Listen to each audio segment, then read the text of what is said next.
Ya, puji nama Tuhan, saudaraku, kita berjumpa kembali dalam renungan mingguan, dan kali ini kita akan berbicara mengenai kepedulian. Kita buka di dalam Hagai 1 ayat 3 sampai dengan yang ke-7. Maka datanglah firman Tuhan dengan perantaraan Nabi Hagai.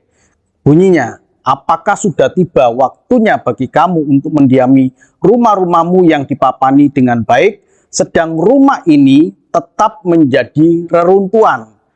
Oleh sebab itu, beginilah firman Tuhan semesta alam, perhatikanlah keadaanmu. Kamu menabur banyak, tetapi membawa pulang hasil sedikit. Kamu makan, tetapi tidak sampai kenyang. Kamu minum, tetapi tidak sampai puas. Kamu berpakaian, tetapi badanmu tidak sampai panas. Dan orang yang bekerja untuk upah, ia bekerja untuk upah yang ditaruh dalam pundi-pundi yang berlobang. Beginilah firman Tuhan semesta alam, perhatikanlah keadaanmu. Amin. Saudaraku, ada 2 kali firman Tuhan ini berkata, perhatikanlah keadaanmu, yang berbicara tentang kepedulian kita terhadap pekerjaan Tuhan. Nah, kisah ini, kalau kita belajar mengenai sejarah, tentu sudah dimulai pembangunan rumah Tuhan itu pada tahun 535 sebelum Masehi, pada zamannya Esra. Itu Raja Kores Persia itu kemudian memberikan pulang kepada tawanan-tawanan yang ada di Babel, dan sekitar 50.000 orang kemudian pulang dan kemudian membangun bait suci pada tahun 535 sebelum Masehi, tetapi hanya sampai pada pondasinya saja. Setelah itu mereka melupakan. Nah, ketika mereka melupakan, berapa lama? 16 tahun lamanya mereka melupakan tentang pekerjaan rumah Tuhan ini yang tidak diselesaikan. Sehingga kalau mereka sibuk dengan kepentingannya mereka sendiri, mereka sibuk dengan ego mereka sendiri. Jadi mereka lebih baik membangun rumah mereka setelah mereka dari pembuangan, kemudian mereka sibuk membangun rumah mereka, melupakan pekerjaan Tuhan yang harusnya menjadi prioritas dalam hidup mereka.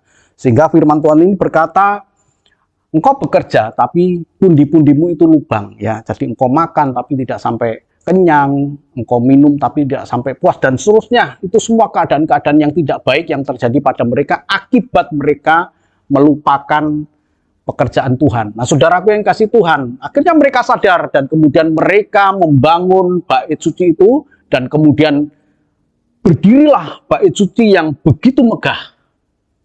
Kita lihat di dalam Hagai 2 ayat yang pertama. Pada tahun yang kedua zaman Raja Darius, dalam bulan yang ke-7 pada tanggal 21 bulan itu, datanglah firman Tuhan dengan perantara Nabi Hagai. Bunyinya, katakanlah kepada Serubabel bin Sealtiel, Bupati Yuda, dan kepada Yosua bin Yosadak, imam besar, dan kepada selebihnya dari bangsa itu, dan seterusnya. Mereka kemudian bersatu hati dan kemudian membangun bait suci yang kemudian mereka resmikan pada waktu Hari Raya Pondok Daun. Nah, saudaraku yang dikasih Tuhan, inilah janji Tuhan.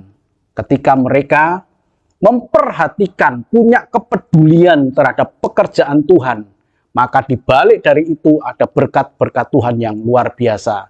Mereka makan sampai kenyang, mereka minum sampai puas, apa yang mereka bawa dalam upah mereka tidak terbuang dengan percuma, dan lain sebagainya. Sebaliknya, kalau mereka melupakan, menjadi teguran bagi orang-orang pada saat itu, bahwa mereka akan menabur banyak tetapi membawa pulang hasil sedikit.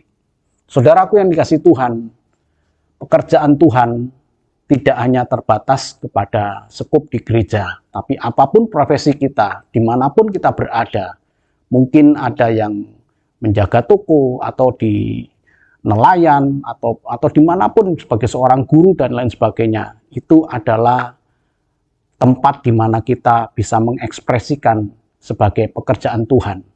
Lakukanlah dengan sebaik-baik mungkin, sebab di situ berkat Tuhan menanti bagi mereka yang punya kepedulian terhadap pekerjaan Tuhan. Tuhan memberkati. Amin.